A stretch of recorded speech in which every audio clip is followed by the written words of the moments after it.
Hi, Every question is a good question. Hi, I'm Romain. This is Yoann. That was Welcome. that was the longest intro. That was the longest intro. Which one? This one. No. Yeah. No. We've done way longer. We have like 15 do you minutes. edit those, Romain? Or is it only Philou?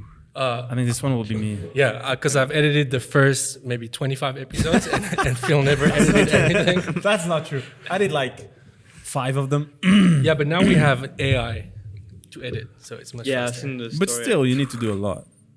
It's still a lot of I work. had to go through everything and cut. Oh, it would be nice to see Phil. But it was good because you made like progress and you learned and you developed yourself as a filmmaker. Yeah, sure. I don't have that As a privilege. podcast editor. I'm pouring tea. By the way, why do you guys do this podcast? Maybe you should do an episode about that. Why do you do it? We have way too much free It's time. just too short. Like the answer will be too short to do an episode. It'll be like, it's fun. How did we start it. this podcast? I think I just called Phil and I was like, "Do you want to do a podcast?" You actually really wanted to do and it. he was like, "Yeah, sure." And I So was, that's- but I was how really we against filming it at first. Why? Because it's such, you know how fast you can do a podcast without filming? Man, it's like Without this. filming would be like the fastest. So fast. You set it up. I mean, you don't need to set up anything. You get 2 mics, look at each other, record, fucking put it up, put a name up, that's it. Yeah, That's right. That's so fast. With this, I mean, we've been here since 8:30, and now we're starting. but I'm really tired this morning, so it took us like half an hour extra. It usually takes us half an hour extra. But anyway, Anyways, welcome. today's special anyway. Today's special. Why? Why is it special today, Phil? I think people can already see that. Shit. And if you can't see it, you have to go on YouTube and check it out. If you can't see, then you can listen because there's a third person here today. Yeah, but be careful if you're in the car. Don't go on YouTube, guys. Yeah, don't. Be safe. Be safe. Safety first, huh? Yeah. So stop. No Go. watching and driving. Stop. Emergency Stop. lane and just watch the podcast. That's Get the a way. sandwich Yeah. and Am I recording? enjoy. anyway? I hope I so. think so. At least this camera, because there's a There's red. a red. There's a red. And there's no red. So let's hope that's recording too. At least we have one. We have one too short. All right. So today is a special day. We're really excited. We have a guest, as you can hear. Do you want to introduce? I introduce. I think you introduced. I'll introduce. So the guest we have today, if you don't know him, he's called Yoann, with no age. Am I right? Yeah, you're right. No With a age. Y, huh? Yeah, Y Yeah. and no age, because a And- lot of and people two are here- ends. in 2 ends. Yeah, complicated. Special you on here today. Special Yoann here today. We've met Yoann through a lot of projects we've done together. Yoann helped us on set sometimes, and we also know each other from Instagram. That's where we first met. And Yoann is a really interesting person because, first of all, he's a ninja. He does a lot of parkour. And I've seen this guy doing more flips than anyone else I know. So By now, everybody will be on YouTube. Like, Yeah, who's the ninja? What the fuck does the ninja look like? go check him out on Instagram. Do you have clips on Instagram? I do on my other account. Yeah. Oh, he has 2 accounts. Oh, Yeah. So- the ninja account and the filmmaker account. Ninja. And of course, as Phil just said, Yoann is also an accomplished filmmaker. He's based in the French part of Switzerland, in Lausanne. And he recently just released his first feature film called The Sens du Chaos, which is a rough translation would be The Meaning of Chaos, I would say. Pretty much, yeah. Yeah, it's an hour and a half feature. There was one big premiere in Lausanne, basically sold out the house. We're going to talk about this, and then it's been showed in a lot of theaters around Romandie. And hopefully, with this podcast, he'll go across the Röstigraben and get to the Switzerland part. Yeah, welcome, Yoann. that would be amazing. Thank you for having me, guys. Yeah, no It's worries. a pleasure. I've been listening to you for like every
for image and telling stories. Yeah. So Which came first, parkour or filmmaking?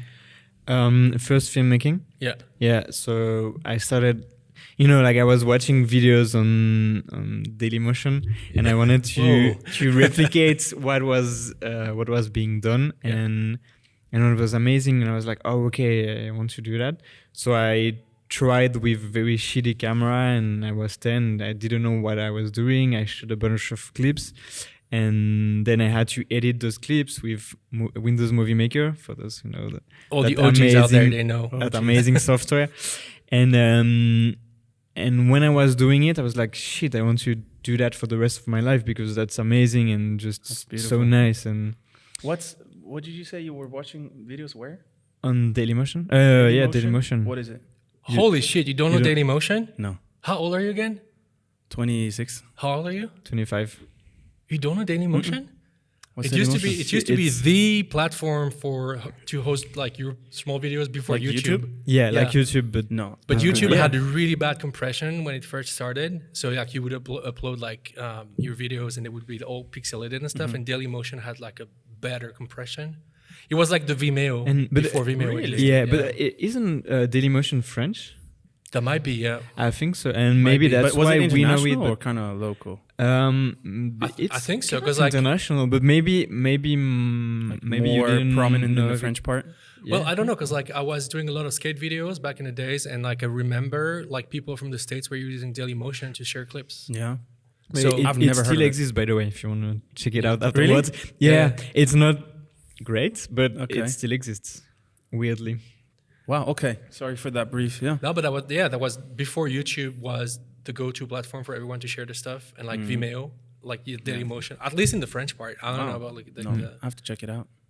there are lots of old clips on there, I think. That's Well, nice though. So you started like playing around with cameras when you were 10, you Yeah, said. exactly. So it's been a 15-year journey so far. Yeah, exactly.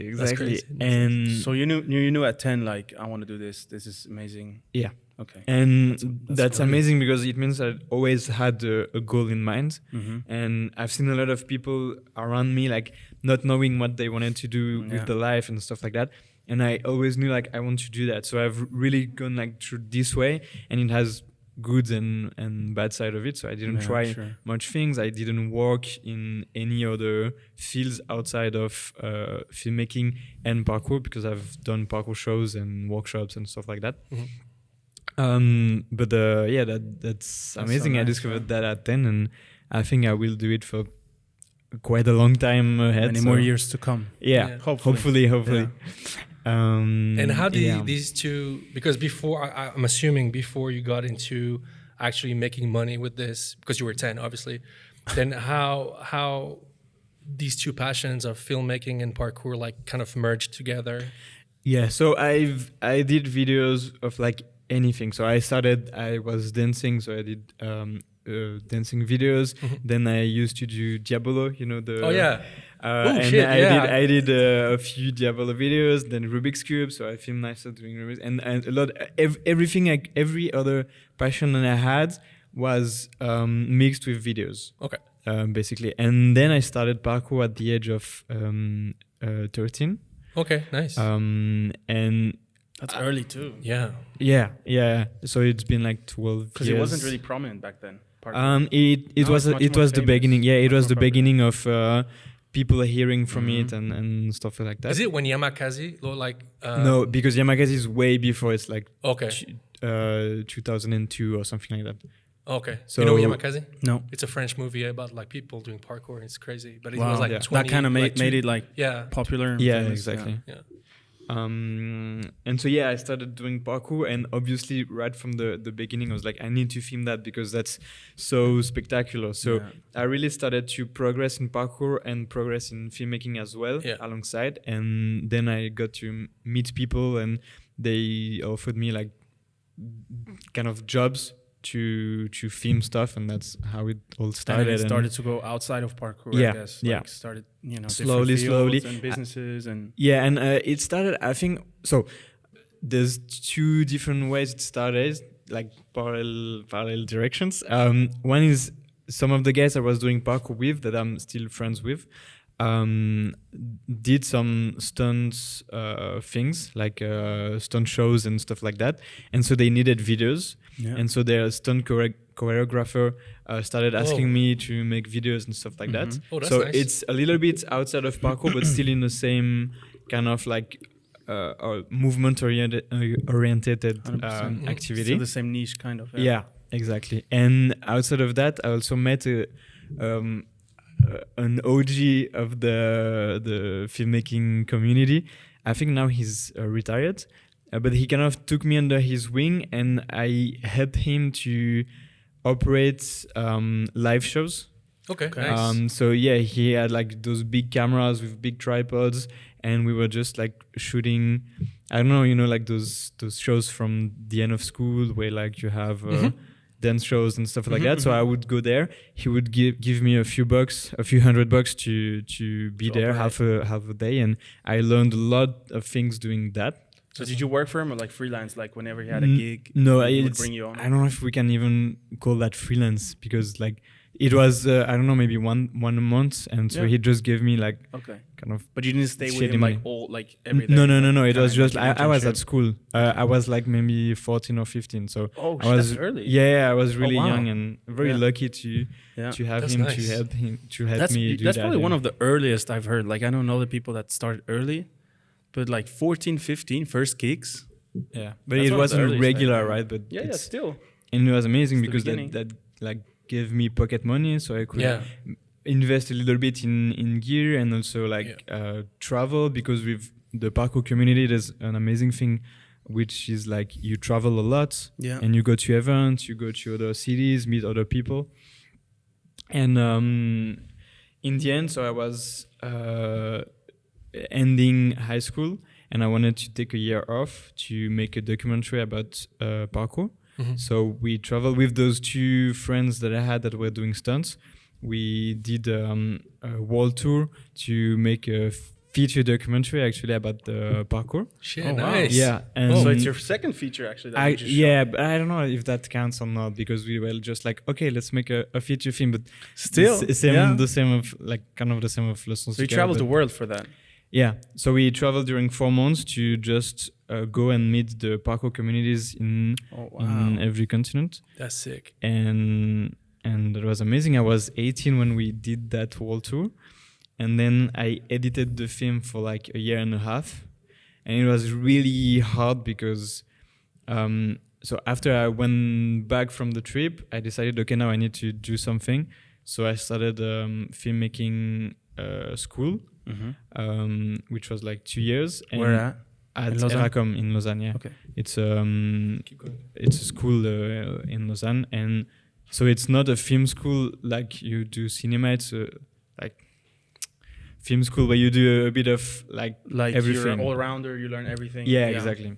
Which a lot of film schools are also. Yeah, but it's really not based on cinema, because we have another film school in Lausanne, which is called ECAL. It's not it's that. more It's video. really like, it's really more video oriented. Yeah. So broadcasting, advertising, corporate videos, a bit of everything. Yeah. And so while I was doing that film school, I edited the movie, and it was really great because a lot of things that I learned at school, I could then implement it in my edit. Yeah. But it was really hard because I was editing like maybe 2 or 3 hours a day plus school. So it was really, I had like no social interactions at all during the day. And so you did that like 2-3 hours a day every day. like strictly- almost, yeah. Wow. And like I would go to school 1 year, 1 year, yeah, of course, 1 hour early to edit for an hour. Then maybe at breaks I would try to edit as well. Really? And then after school I would edit for a couple of hours, something like that. So it was really hard. That's dedication. That's the hustle. Yeah, but I had to finish it, and it was hard. And then after that project, I was like, okay, I don't want to work alone anymore for a project, because that's so hard. And you have the like we say in French, the head in the bikes. How could we say that in English? head I in don't the know, butt? but the head in I know. you know, I know like what you're you're trying to say. underwater basically, so you don't have any step back. Oh yeah. And you don't have anyone to tell you, maybe that's better or maybe that. Or, No collaboration, no yeah. other So that was really influence. Yeah. really hard. But I think that's hard good that you went experience. through that, because like now you know the importance of like collaborating with others. Yeah, and I think you need to just. Yeah. I mean, at the beginning, you just need to do it. How old were You you know. when? How old were you when you did this? So Yeah, when 18, we right? when we traveled, I was 18, and then Nice. when we released the film, I was 20. Okay. And the So- film was done. Like you finished everything, and Yeah, and so the thing that was also tough that is we did a premiere, so there was a lot of people coming, almost 500 persons. So Whoa, the theater was booked, like fully booked and stuff. That's a big That was theater, too. amazing. That was really like one of the best nights of my life. wow. And then nothing happened because we didn't have a distributor or anything, so we just put the film for free on our website. It's still available, by the way, if you want to watch it. For sure. What's the name? Brotherhood Spirits, a parkour movie. Brotherhood Spirit. Okay. Yeah. Yeah.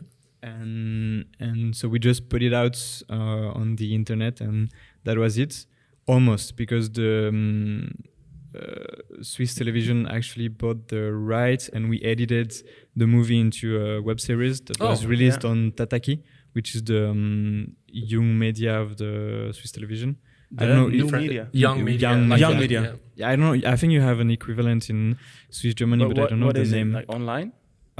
Yeah, they do. Or is it a They have TV? like they have like Instagram, YouTube, maybe TikTok. I think you have the same. We have the in same like Swiss SRF Germany. Bounce, I think, or Virus. Yeah. I don't know, but they're like young people doing Like, stuff for the young Mhm. audience, and so they released that on their YouTube and Facebook, I think, back in the days, Nice. and that was good because, that was good. yeah. And That's nice. So that gave you. So first of all, I would like to say that every time Yoann does a premiere, it sells out. That's just the first thing. It sells out. But so that gave you like kind of, because I really thought that the Sens du Chaos was like your first feature, but you already had a little bit of experience in terms of doing premieres and stuff. But the only thing that I think you've improved, and we're gonna talk about it later, is like how you sell the movie after the fact, after it's done, and how do you sell it to different theaters and stuff like this. Yeah, exactly. Because I think like making a movie it's hard, but it's doable. Yeah. But then promoting it and making it viewed, it's really hard. Yeah. It's harder than making the movie itself. Especially So- also two things. One, it's Switzerland, so it's a very small audience. It's a very small business Country is small. industry. But also, I think the worst part is always after you finish a movie, you're so burnt out, you're so done with it. You're like, I'm so glad it's finally done. Like the second part of the work is only starting, and you're like, I don't even want to be bothered. Yeah, that's Let's so much just- energy. Let's just put it online. So I think that's also like, and usually don't plan it. Like usually for films like this, independent films, you don't plan it ahead very well. Like how you're gonna distribute because it it. often Yeah, and starts then with you passion, need right? to have a Have the finished distributor, film. and exactly. So and then like it's not like something you planned. You need to start planning like mostly after Just or go in with the flow. editing, And if it's already planned ahead, then it's much easier to go into that part of the. So you did Film. this feature. It went pretty well. Then it lived on your website. And then how did your career evolve from there? Because like you finished school, you graduated from school, I guess. Yeah, so after that film, I was like, okay, I want to try something else, because before doing it, I also did 30 minutes short film documentary on the parkour, but in Europe, just to try out the concept before going to the world tour. Yeah. So I was like, okay, I tried documentary, it's nice. Now I want to try more fiction stuff. Yeah. So I did a few short films, 48 hours film projects. Yeah. Those things to try it and experience Get some the experience. process. Mhm. Then I did a few short films. I did my diploma film. Yeah. Graduated from film Also school. short film. Yeah, Yeah. also short film. And then after I graduated, I worked at a production company for 2 years. Mm-hmm. And while working there, a friend of mine came to me and said, like, yeah, I want to make that film. Okay, so it's context. That friend is called Eros. He's one of my oldest friends. I've known him since I was like 8. And we did our first short film fiction together. Mm-hmm. So he wrote it and he acted in it. And he told me, I want to make a following to that film. And we were like, okay, so let's do things big. So he wrote a feature film. And that's how the Le Sens du Chaos started. Okay. So when was that? Yeah, in terms of timeline? It's kind of a sequel, but we turned it to not be a sequel because it was our first short film. So it was a bit shit. More like the same in a bigger scale. You could watch the short film and then the feature film and understand the evolution, and it's really like a sequel, but you don't need to watch the short film to understand the film. And yeah, so it was in early 2021. Okay, yeah. So he wrote. When he came up to you? No, he came up to me. I think summer 2020, and he gave me a first version of the script in early 2021. Okay. And I was thinking like, okay, so I did this feature film. It was a documentary, but I know the process and the I've already edited and read something like that. I've done a few short films, fiction. So maybe if you merged both, we can do a feature film. And that was how it all started. Like, okay, so let's do this and see what happens. Was it as easy as you thought? Of course not. But ignorance is bliss. Exactly. No, but ignorance is bliss. Really, like when we started, I knew it was going to be difficult. I knew, but I always knew, okay, we're gonna get the film. Whatever happens, we're going to have a final product. Yeah. And that's what kept us going. Like, okay, we need to go for it. So this is an independent film that you and your friends just wanted to do. Yeah. Right. Basically. And then how did you go about money? So we had to do it pretty quickly. So as I said, we started working on the script early 2021. Okay. And we had to shoot the same summer. So summer 2021. Okay, yeah. So we knew that all the... That's fast. Why? Because, so as I said, Eros wrote the script. He also wanted to play the main character. Because he's always wanted to be an actor, but didn't, like, life didn't lead him that way. Yeah. And we were like, okay, so you're a good actor. Let's do it in that way. So it's the same way as the short film. So basically, we took the short film and we just expanded in all the direction. So we went from 20-minute short film to an hour and a half long with everything. So I directed the short film. I directed the feature film. He wrote and acted in the short film. And same for the feature. And so we were like, okay, the timing is too short. I was explaining why we needed to shoot it the same summer. Yeah. So he was working. He was like doing an apprenticeship, and he had holidays in the summer.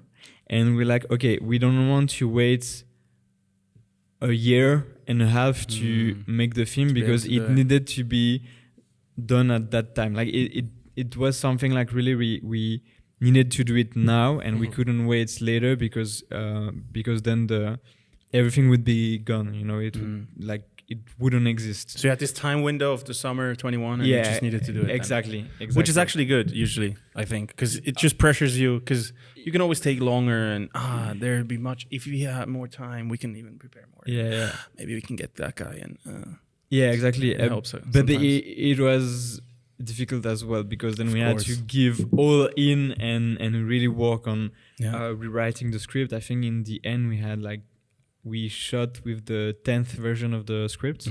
But if we had, like, now looking back at the project, I would say like we should have worked so much more on the script. Yeah. But we had only less than 6 month window to prepare everything. So we started working on a script, and on the side I was like, okay, we need to find finances because in the end we had like 35 shooting days. So we needed money to rent gear, to cover the cost of travel, hotels, food and everything. So we knew that we needed money anyway, and that we couldn't do it with zero money.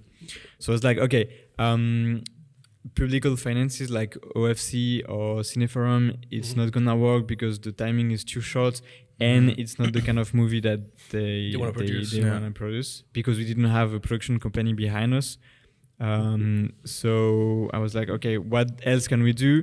And we asked like foundations and associations. We made a crowdfunding campaign to help us, and basically that's how we did it. But it was really a long process and really taking energy and time. So I wish I had a producer that would help me do that. But so you produced it with your friend? Yeah.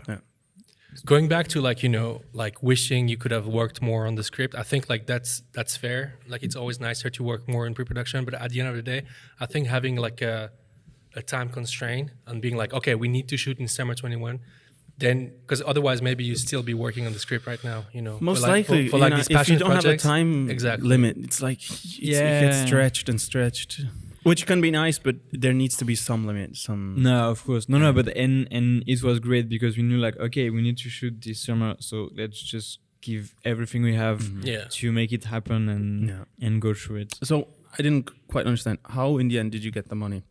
Because you said there wasn't like funding, like private. proper, like not really private, but like foundations and like organizations that support projects for young people. Like Le Tri Romand and stuff like this? No, because Le Tri Romand supports Cineforum. Oh, gotcha. But we had so they have like big timing restrictions. But we had like Canton de Vaud that helped us, an association called Les Mayores, Fondation Engelbert, like a few foundations and associations. Nice. And who went and pitched to them? You? Yeah. But basically what you need to do is send them a project, and usually they support projects for young people, but like more amateur projects. Yeah. So because we wanted to do that ambitious thing and stuff like that, it was more easy because it almost looked like professional. Yeah, because you wanted to do something bigger than usually. Yeah. It was different for them. It's not just like a short. Yeah. And so, we gathered money through that. And a few of them asked to meet us and see what we wanted to do and stuff like that. So it was nice. But obviously, from the beginning, we knew we wouldn't have enough budget to pay people. So it was all volunteer. But we had like more than 50 person working on the film from all the departments and in pre-production, production, and post-production. And they all were willing to do it voluntarily because they are amazing people, and and I love Shout out to them. Yeah. Shout out to the 50 people working for free. And it was good because like I knew that we needed a huge crew. I knew that when you're not paid, people need to be paid in a way. Like if it's not monetary, how can we repay them what they are bringing? So I always try to, when reaching out to people, I always try to understand what we could bring them. And so a lot of people were still at school or going out of school and wanted to get experience on a feature film. So that's how we could like manage and also I tried to give a very good ambience to the shoot and be very listening to their needs and to their ideas, because if you're paid, you don't really care but if you're well treated, people want to stay, and we didn't have 100%. anyone running off screen. Experience. Yeah, exactly. So what did you spend most of the money on in the end?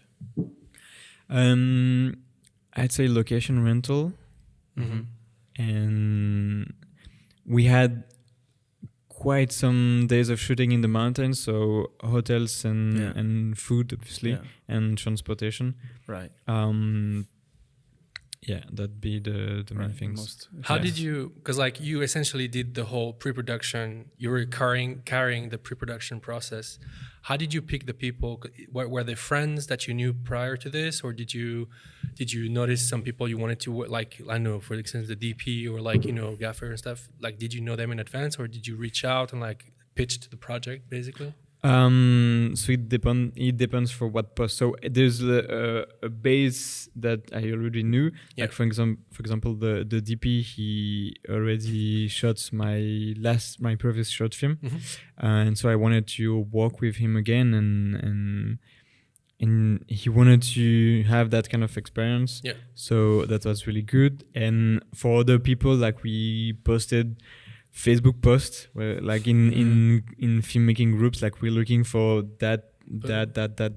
If you're interested, just reach us out, and and we met really amazing people thanks to that. So that's sick. Yeah, that's beautiful. So yeah, that was really good. And since you only had one summer, it's talking about pre-production a little bit. You had only one summer. You had a lot of different locations. You had a lot of outdoor locations as well in the mountains. How did you? Because you had a little bit of experience in working in a production company prior to this, but how did you manage to fit the schedule in something that was realistic and doable? Because like pre-production, like the scheduling part and like being able to like shoot all the scenes, but also not. Especially since everybody was like doing that like out of their free time basically, how did you manage to like get everything done in like the shorter amount of time possible? So hard question and multiple answers. So for my previous short films, I tried to be very precise with the timing and what needed to be shot when, and so I had that experience. Okay. Obviously it's not the same from a short film to a feature film, but Sure. Yeah, sure. Thanks for pouring me tea. But For the people listening, that's tea, that's not us peeing. under the table. But no, how did we do that? I was just trying to see, okay, when are we available? So we split the shoot into blocks. So we had mainly Friday nights until Sunday to shoot on the weekends. And then when Eros had his 2 weeks holidays, we would shoot 2 weeks in a row. Oh, yeah. And then still mostly on weekends or a holiday in October or November. So you guys were still working during like the shooting time? Yeah, I wouldn't do a lot of freelance jobs outside of that because I didn't have the time. But the other people in the crew, mostly they were working. Yeah. It's probably hard getting. How long did you shoot for? 37 days. Yeah. But split into like from, I think we started July 2021 and we wrapped November 2021. So you have to split it up. Yeah, so people have time on the weekends. And then while we were shooting, we didn't have the locations that we were shooting in the end. So we had to, it was a really constant job of like prepping, shooting. And even when you shoot from like in the weekends, during the week you have to prep. So I was really busy like trying to prep, gather the crew, because obviously it was like the DP was there all the time, but he's like camera assistant and grip and all the rest of the crew and not all the time available. So we had to have different people. Yeah, it was really hard to have enough people involved in the project to have really like the crew. I think this is one of the hardest and most stressful parts about being like doing independent films and low budget films. Production. Yes, but also like what you said, like you are shooting actually, and you are still producing and still finding locations because you don't know where to shoot in 2 weeks, and that's like this you can never be in like one process 100%. But I think Yeah, like yeah. it's the case for like even not indie films, but like most films, I think, because like unless it's like a really, really, really big production, Yeah. like most of the time, unless it's like a really short period of time, like you'll have like stuff like canceled on you. On the 100%. last time. Yeah, of But course at you'll have, but least- you'll have producers and Oh, yeah, assistant exactly. producers Yeah, and the DP did a lot of production as well. He helped me so much for that. But we were like some of the key crew, so the director, the DP, we were doing a lot of production, so we couldn't do a lot of our first jobs, you know. So exactly. like they were, so you know, we had like those two weeks shoots. After I don't know the third or fourth day, we didn't have a shortlist anymore because I didn't have time because I was shooting, and sometimes while they were prepping the set, I would make the shortlist for the next day. But then and some days we would come and like, okay, so we don't have a shortlist. What do we do? and that was really just hit hard. record and just shoot something. God damn. Like at the beginning, I think like the first days you're most prepared. Yeah, of course. And as Yeah, it goes on, exactly. like you're less and less prepared. Like And then by, you're late. By day 16, you're like, fuck, I don't even have a shot Fuck, list and yeah. shit. We don't even By know day 3, I what's the think. location today. By day 3. By day 3 already. Oh fuck. That's So- about 34 days. But that of- makes sense though. That makes sense. And I think that goes to Yeah. show that like you can only do like I'm sure you did an excellent job on this, but I think like if you were to do that again, these are all things you would know in advance and you would get people to like help you, especially for this. But you know, But that's you know- also a question of like having the money and having the people, Of course, finding the of people. course. you Yeah, know, but maybe even if you know. I think you can do indie films, but maybe what I would do next time, if I was like, okay, now I want to do a feature film indie for my next project, what can I do better than last time? Yeah. And it 100%. would be like having 2 or 3 actors max. We had like 9 in total. Oh shit, yeah. Having maybe 2 or 3 locations max. We had like 15, I think. Yeah. Having maybe a small Scale it crew, we down. had like a huge crew. So it was everything was like super hard because we didn't really think about production. We had like that script and we were like, okay, Yeah. so let's make that script happen. And it was like so many Somehow. complications. For I mean, like, but in hindsight, like looking back now, in like I think it's cool because like you've done like the project you wanted to do without really compromising on anything, as opposed to if you were working with like I don't know like a very experienced producer, they'd be like, nah, impossible to shoot in all those locations and stuff. And I think that's cool for like your first very long feature to do that. But that, like for instance, like you know Quentin Tarantino, like he did a Reservoir Dog, only one location, just because of that reason. Because Yeah. you but, know, and I mean, that's a good reason. yeah. But I wouldn't, because I had heard those reasons: don't shoot in too many locations, don't have too many actors, blah blah blah. Don't have kid actor, don't have animals. Yeah, we actually had an animal, but There's it always was, an animal. There's yeah, but always it an was animal. cut from the final cut. So you shot it, but you Obviously. never. Oh my god. Took Yeah, them there's 7 days.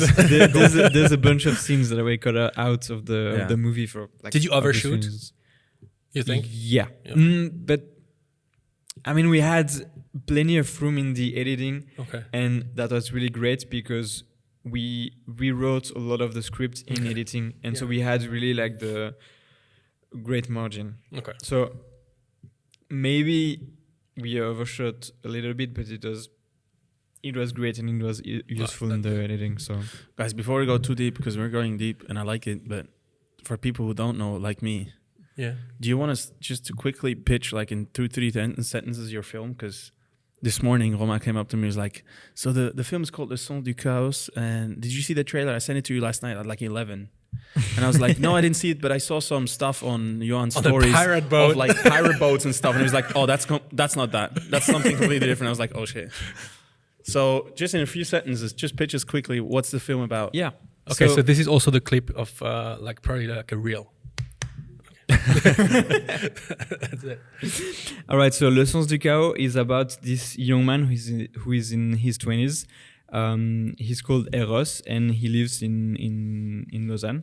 He's a very like boy from the city, and he's completely lost, maybe depressed in his life. And at some point, he really like needs a break, and there's this voice that keeps telling him stuff in his head. And at some point he just like fucking blows and decide to take a trip into the mountains, basically to find himself and find his identity and make peace with himself and with this voice that's talking to him. So it's kind of coming of age, mental health. Yeah, it's totally coming of age and with the theme of self-love, I'd say. All right, beautiful. Is it a autobiography? Kind of. It's inspired by his life, but there's also a big element of surrealism. Mm-hmm. So there's a metaphor, but it's really based on autobiographical feelings, I'd say, of his experiences and his. All right, beautiful. That's nice. Huh? Yeah, sounds good. And so your friend Eros, he came up to you with the script. How much impact as a director did you have on the script? Because he's a screenwriter, basically. He came up with everything. And how much leeway, how much were you able to like modify the script and like make it a little bit of yours? Yeah, so at first, when he first came with the script and when we started to gather the people and rewrite and make the script better, we decided to create a kind of writing room. Yeah. So with, I don't know, we were maybe 5. And so he would send us new versions and we would discuss it and tell what would be the best and stuff like that. I tried to be really, I'd say, a translator from words to images. Yeah. And try to understand what he wanted to tell and how we could make it as best as possible. But sometimes, so the collaboration was most of the time really good. Mm-hmm. Sometimes there was stuff I was like, no, this needs to be changed, and he wouldn't. And so we would argue around some really specific things. But in the end, I think I had to make it the best as possible for me and for the people working with us. Mm-hmm. I had like that kind of responsibility to first finish the film because everyone involved wanted to see the film finished and for sure, and to make it the best as possible. Yeah. And to be true to Eros' vision. Mm-hmm. And so I tried to do that, and I think Eros also, we recorded a podcast a few weeks ago with him, and so he talked about the way he had to let go of his baby and to make sure that it was everyone's baby and not his anymore, not to hold on to what his vision was, but to open and trust that we would make the best efforts to be true to his vision, but to make it the best as possible. So yeah, I had some margin, but I always tried to stay true to the original content and idea. That's a very hard part. I think, letting go. Yeah, letting go and like letting other people like change. Like, a lot of trust also into you, like giving you the script and being like, I want you to direct it and. Yeah, and that's amazing from him to be able to trust that, because it was really like his baby, his feelings, his emotions, his story in a lot of ways, and yeah, I felt a huge responsibility to make sure that it was what he wanted to do and not something else. And I'm wondering, he managed to do it pretty well. What was the reason for the decision to make a feature and not a short film out of it? So there's 2 reasons. One is the story he wanted to tell was too long, and the arc of the character was too big to make it into a short film. And the other reason is just like we wanted to make a... You wanted to have the experience of making a feature, yeah. And that's a good reason, if anything. Yeah, sure. Yeah, and you know, it was a big opportunity to make something big, to make something that people would talk about. And I think if it was a short film, we wouldn't be here talking about it right now. Yeah. Why not? Because there's a lot of short films made, and we don't talk about it as much. We don't, you know, the screening the screening options are less interesting. Like there's less things happening with a short film. So it's also a way of talking about it. And we did, I think, 6 screenings. We have one next week as well.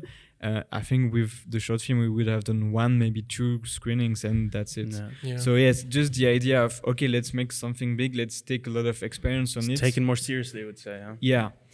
And because I always argue, like, I always believe I have the thought that it's always better to make, at least for experience, to make a short film, because I believe you can with little resources, you can make a better outcome than if you need to spend the resources on like an hour and a half, 37. But they had already done like the short film. No, I know. I'm not saying they shouldn't have. I'm just saying like that's always the thought. That's why I was really interested in how came the decision of making a feature. Yeah, but what I've learned doing that project that I wouldn't have learned if I haven't done it, is that maybe now if I like what I want to do next, instead of 1 indie feature film, is 10 short films. And I think if instead of doing a feature film we had done 10 short films, the 10th short film would be so good. And that's exactly so what good. That's my thought process as well. I agree with you 100%. Yeah. But I wouldn't have known But of that. course you need to do that experience too. Yeah. I'm not saying that's a great experience, but to me it's always like I think you can make the same or almost the same amount, like maybe say 80% of the experience in like a much shorter time, and already be on the next, like you said, already be on the next film with these experience and improving that. Yeah, I think Otherwise the approach the learning curve is much faster with. Yeah. But I think the short approach films. is different because, like, okay, I think I agree with you guys. Like, if you do 10 short films, and that, like, the 10th is gonna be like a lot like better in terms of like most likely everything. But I think like carrying this project and having like one of your best friend coming in with the script, and like now forever you'll have like this an hour and a half project, whether you like it or not in 10 years, that's like a completely different story. But like it's like one thing that will always be there. And I think like if you do 10 short films, at the end of the day, it's like making 10 videos, and like the first maybe 8 are gonna be in a drawer somewhere and not really looking at it proudly, you know. But it's more the experience and learning aspect than like the cherishing this. But I mean the experience, but the actual film, absolutely, I see that. like 100%. it's something you can look back and be proud of, you know. And like, that's crazy. And like every time I think about it, and every time like I told a lot of people about that movie when it came out, and everybody was expecting. I was like, yeah, my friend from Lausanne, he's directed like this movie and stuff. Like everybody was like, oh, it's a short film. I was like, no, it's like a feature, like an hour and a half. Everybody was like, what? Really? So, you know, there's this like... That's also for that reason that we did a feature film. Yeah, and it's like, oh, wow, she did a feature film. Yeah. And but so I said, maybe if I knew that, I would do 10 short films instead of that feature one. But I learned so much things on that project as well, because, you know, when it's so different, even like editing a feature film than a short film, it's so different because you have much more room to play with 100%. The scenes if you want to put them backwards or forwards or cut them or anything. You have so much room, but you have a longer story to tell, and everything is a bit different. So I'm 100%. Really glad I had that experience. And even on set, you know, 37 days on sets, when sometimes you don't have a shot list and you have to come up with something. It was a really good experience. But now when I'm looking back, I'm like, wow, there's so many things that if I do it now, I would do it completely differently, and that's good. That's experience. But I think that's with every movie. I don't think that stops. That's it with everything you do. And I think that at the moment you get complacent with what you do and be like, oh, that's perfect. Then you can stop. This is when you like kind of like hit a plateau and like. But I don't think that's how. I mean, it could happen if you get kind of burnt out and like, yeah, fuck it. That's like good. But then that's that. That's the end of things. But that's not actually you being. No. Content with your... Yeah, I guess. I guess. But I like to say that if one day you make the perfect film that you find perfect, you can stop doing that and do something else. I don't know, painting or... I don't know, whatever, but... But as long as you're passionate about filmmaking, I don't think that happens. Oh, yeah. It only can happen, like you said, like you're burnt out or you're not passionate about it anymore. Like, that's good and that's okay Good. as well. Like, Of course, okay of to like course. stuff. Yeah. So now we talked a lot about pre-production and like the troubles of it, and we understood that it was kind of difficult, but you pulled through. Now talking more about like the production, it's also a little bit about pre-production. But how did you come up with the visual style that you went to? Because so you worked with the DP that you knew prior to shooting this, and how did you guys come up with like the look essentially, and like how you wanted to shoot the pacing as well? Because like obviously with a feature film, the approach is sort of different than short films, because you have like much more scenes. The pace is also a lot slower than like a short or like a music video or something. So how did you come up with this? Yes, so since it was an indie film and no one was paid, we knew that we couldn't have professional actors, or we had a few but not in the key roles. Yeah. So I wanted to make sure that the performances were as good as they could be. So very early in the beginning, we talked with the DP about shooting multi-cameras angle, to make sure that if during one of the takes both actors worked together and had a very good overall performance, we could capture both and not only one side and then have to do the other side, and it would be different and the connection wouldn't be there anymore. Yeah. So we try to shoot as much as possible 2 cameras.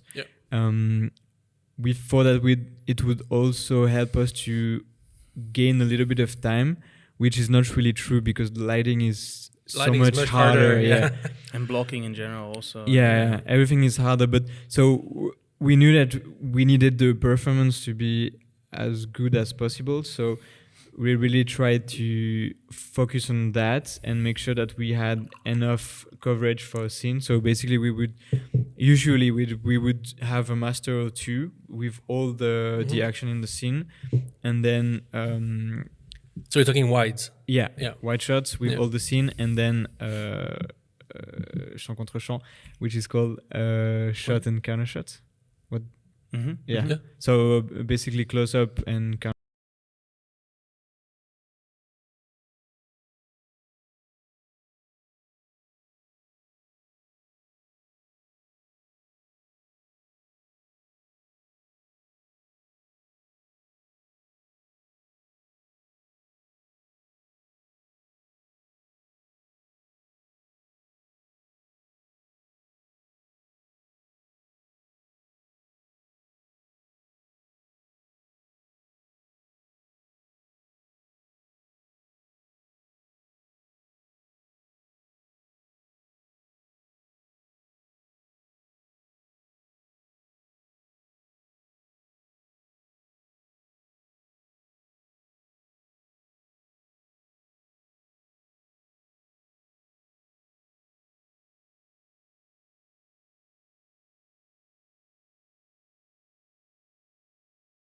So everything takes place in city, and in the middle it's more mountains.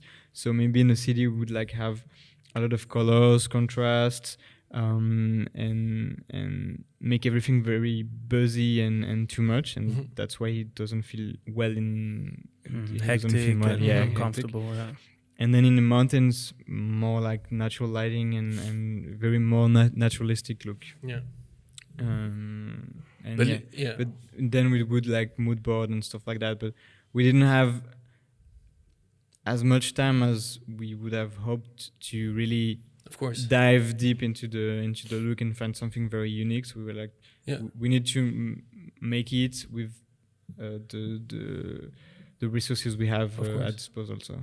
And how did you approach lighting? I mean, not you, but like I guess in collaboration with the DP and the gaffer, like, because shooting multicam, when you try like lighting and blocking, as we said, is really, really difficult. Especially, I would say like outdoor shot probably like a little easier, but like indoor shot, I saw a lot of you had scenes in bars and like stuff. And how did you manage this? Because like moving the lights around is really time consuming on set, and like as you were on a tight schedule, how did you approach this with your gaffer? Yeah, so for indoors shoots, we would try to light from the outside most of the time. Yeah. Because then you don't see the lights. And if you need something inside, we would have like small lights hanging, or especially in the bar, the ceiling. Yeah. The ceiling was very low, and so we couldn't have like top lights and stuff like that with tripod. So we would rig lights where we could. And I think the DP and the gaffer tried as much as possible to have one lighting setup that would cover most of the angles, and then adjust if needed, but really try to make least adjustments so you possible. can move quicker. Yeah. Yeah. Exactly. But yeah, it was hard to make everything work, and I think we actually did a pretty good job with. It looks really good. I think. Like, did you see the actual movie? No, I saw I was supposed to go to the premiere, but I couldn't go. But like the trailer looks really good, and I think you can really feel like this, as you said, like the difference between like the busy city and like the freedom of the mountain, and the mountain, like the outdoor shot, are like really nice. It really has this like freedom feeling, and it looks beautiful. Something completely different, but do you have any like funny set stories that happen on set, or like, I don't know, anything like that comes to your mind? 37 days, there must be a time. When you think about your process. Yeah, guys, I can tell how Bring the list. stupid I am. So we had 2 shooting vehicles for the mountain parts, and one of the vehicles was my car. Because it's easier. And shooting vehicles, you mean just like just like the characters using the in the film. Yeah. Okay. And so one of the car was my car, and so we had a week in the mountains to shoot a lot of indoor stuff and the scenes with the car. But of course we were very tight on schedule, and we didn't have time to shoot all the scenes with my car. Yeah. We had like, I think we shot, because the thing is in the movie at some point Eros had a really long beard and he needed to cut it down in the film. So we knew that all the scenes happening in the big, at some points we needed to shoot it and then cut his beard and then shoot the rest. And then you cannot go back. Yeah. And we had to shoot him stealing a car with the short beard, but we needed to, like, because of timing wise, we needed to shoot him before he cut his beard, for some reason. So we shot everything from where we would see him in the back, so we wouldn't see his long beard, and then the reverse shots, we wanted to shoot it later, but then we didn't have time during the week we were there. And then we had, I think, 3 or 4 days break where I went to one of my best friend's marriage, and I would use my car. And I'm a little bit stupid, so going to the wedding, I took my friend who was going to get married. Yeah. We went to the marriage. This is going like, I'm so excited. This is so. It's like building up. So we go to the wedding. The wedding is great. I spent the night there and stuff. And then the next day on the way back, I had little incidents on the freeway. So my motor exploded. Your motor exploded? Yeah, because I didn't put oil in it. Oh, fuck. And we had to drive a lot because of the steam and stuff. So my car broke. No way. And, in the middle of the freeway, so that was really scary. And oh shit! It actually exploded. Like I heard. Like it got too hot, and then I couldn't. Yeah, it got too hot. And so then health came and they told me, "Oh, your motor is broken." And I was like, "Okay, this is going to cost me too much. But can you bring the car to my place?" And I don't know what we'll do. And so what we actually did to record the final scenes is next to where I lived, there was a forest that could replicate pretty much the mountain. And so we just had the van of the DP carrying your car, pulling your car. And so we would shoot like that. That was like, wow. like so stupid of me, and so very bad. Hopefully, we managed to find a solution to Yeah. make it work. Jesus. Did it cut well together? Yeah, yeah. So that There was you the go. only scene left with your car that you needed to shoot Actually, there were 2 scenes that we shot.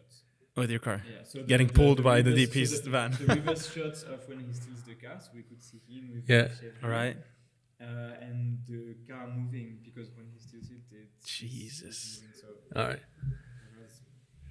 Oh, no, Oh, and Lord. actually, there's a scene where in the script the car breaks, and so we had to make the car break, and I was like, It's already broken, broken, guys. I did it. It's yeah, broken.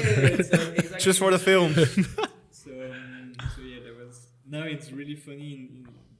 At the time, it was not really. So every time you see the scene when You're the like, car breaks, you're like, fuck, it's actually broken.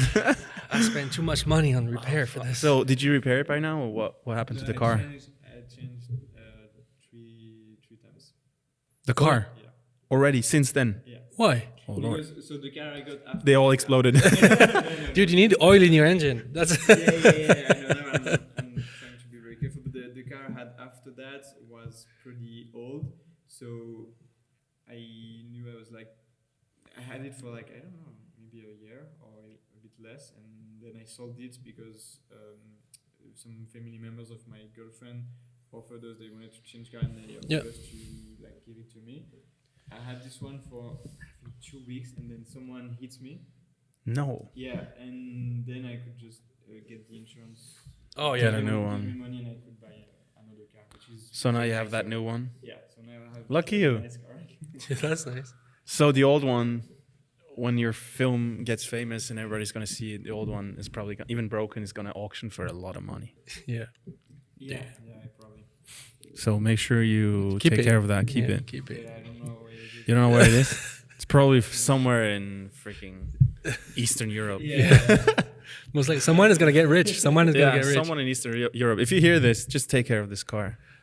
It's Since gonna we're- make you rich one We're day. talking about production. Like, what's the hardest thing you did not expect filming this? Because of course you understood that it was going to be a huge task to like get like all the people going, all the people buying in the project, and then working together to get the good final product. But like, what was the one thing you were not expecting? Well, yeah, what completely surprised you? Yeah, like, oh, what the fuck? I didn't expect this. Yeah, I know. So Cars. You Car need exploding. oils. You need oil in engines. it's silly, but it's something when you don't work as a producer professionally, you don't really Yeah. know. When you want to screen a feature film, there's a lot of things you need. So you need a Suiza number. Yeah. So you need to make a declaration for the music you use, Yeah. composers and stuff like that. And like you need a lot of things. You also need to have federal people watching the film to give it A rating? And that costs a lot of money. Oh, really? Yeah, Oh shit. it's like Of course it does. And like Switzerland. everything costs money. So just before releasing the film, we're like, oh shit, there's so many So many- costs that we didn't anticipate. Zero because- budget anymore, but so much Yeah. expenses still. So Yoann bought a new car, so no more money. No, but so a lot of things that the system is really not made for that kind of indie film. Yeah. So you're faced with a lot of really closed doors Yeah. that are really hard to open. Yeah. Even if you start knocking really hard. And so making the film, as I said, making the film is pretty not easy, but it's That's the thing you know Yeah, to it's what to how to doable. do. That's it. your thing, yeah. when you want to put it out, make people see it. It's crazy. Like when we did the screening in Lausanne, Yeah. the city takes a 14% tax on what they The call tickets. on tickets. 14%. What That's for? a lot. For like it's a tax on divertisement. Entertainment. Wow. And like 14% is a lot, That's yeah. a lot. And then there's the ticket sales. Yeah. That takes also a margin, and then you have to rent the theater. Mm. So there's so many things that wants money from you, and you're like, we're not making any money. Like that's crazy. We counted on the ticket sales from the different screenings to help us close the budget because we still have a bit of things we need to pay. Not the case? It's really hard to. We had a little bit of margin, but very small. So what's the actual goal now with the film? Are you going to film festivals, or are you like just trying to show it as many places here in Switzerland and make some money off of it, or where you go with it?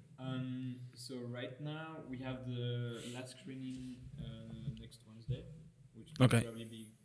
That's your 10th screening, you said? No, I don't know.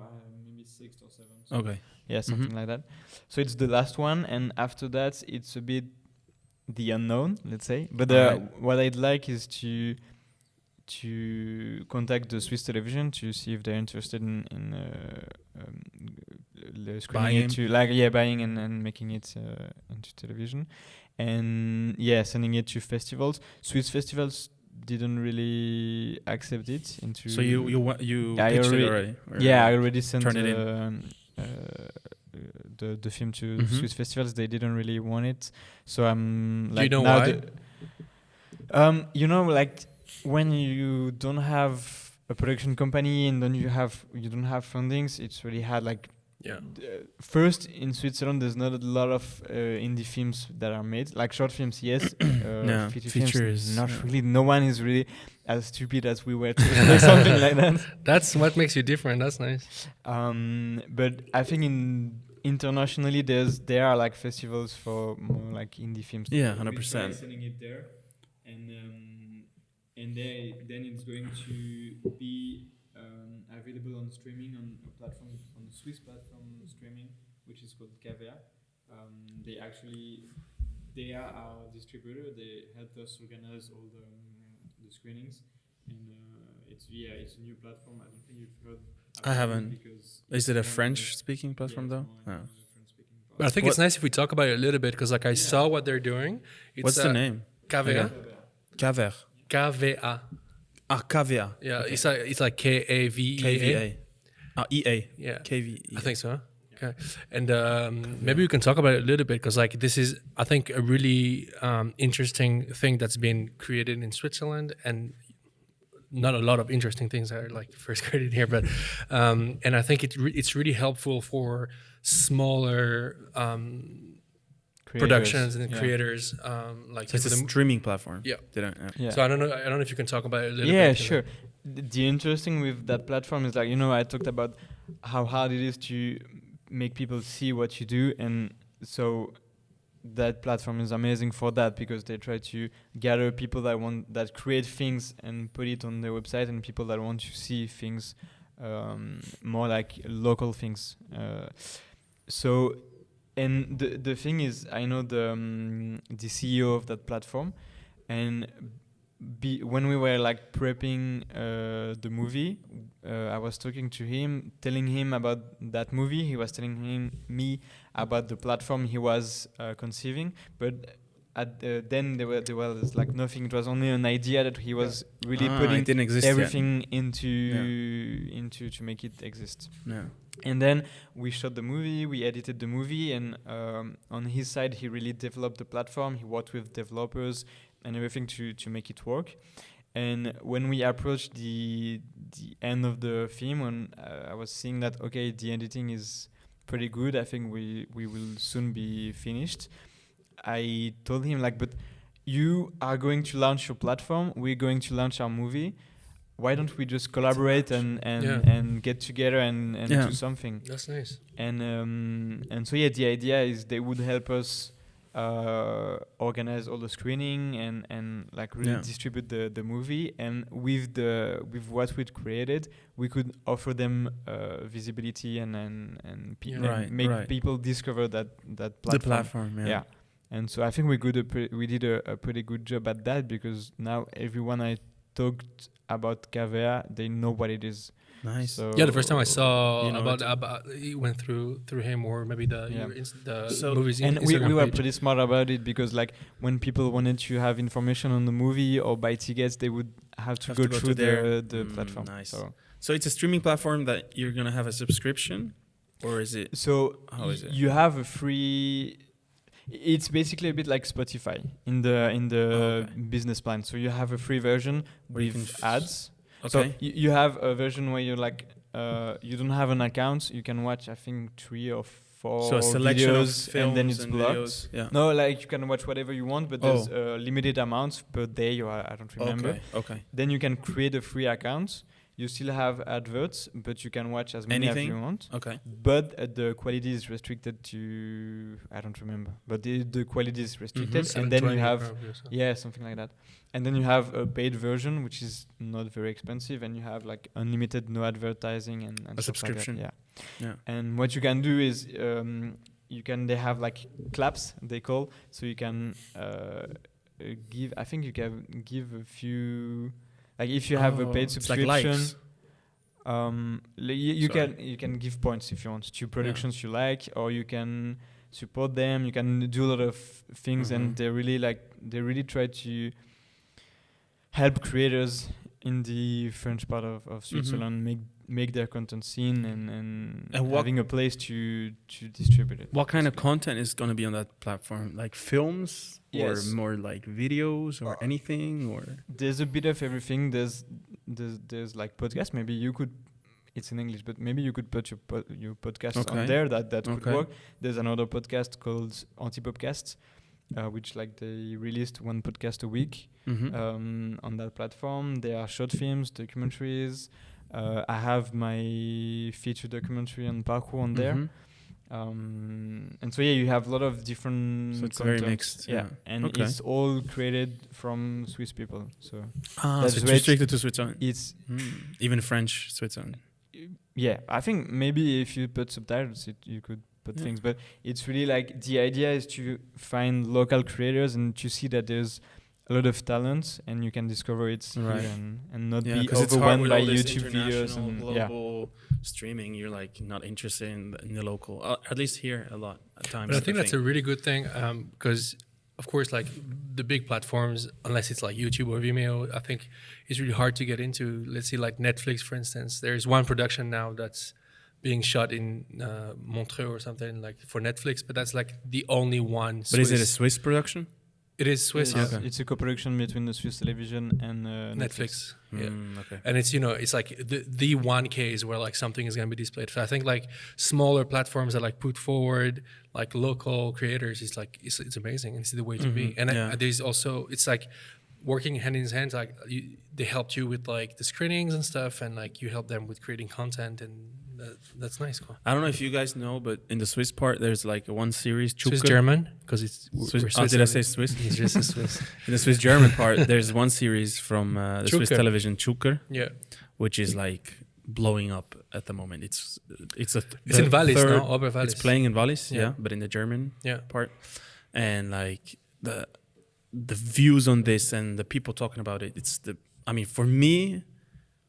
In my experience, it's the first time that actually something like this blows up like this. Everyone in the German part is watching that, and everybody's actually enjoying it. Also television? Young people. It's Swiss television. Yeah. Chucker. You never heard of it? They're in maybe, but Haut-Valais. They're in Haut-Valais. Maybe I've heard. And it's amazing because really, it's like a lot of young people our age and younger are watching this, and also older people. It might be translated in French, and it might be in RTS already. It's on Play Swiss. Yeah. You know Play Swiss? Yeah, because a lot of people have been talking about it. It's like a crime, like this. Police. It's comedy. It's the story about this. It's a police officer. Station. It's a station yeah. actually. About this funny police station, which is like in the mountains, and kind of like not everything is very serious there, and it's about these 2 cops that. But there are some French. There are some Swiss French people in there, no? I'm sure, because it's in Valais, so yeah. Yeah, I think so. I think Vincent Veillon and stuff. I think they might be in there. I think I've heard about it. And I mean, it's just one example. That's why I brought it up. That's the one big Swiss production. Yeah, that really like even Swiss stuff can be viewed here and can be. Do you know who's producing it? Shining. Shining, huh? Yeah. That's why I saw like all the stories. And the director wrote it, and also plays the main role in it.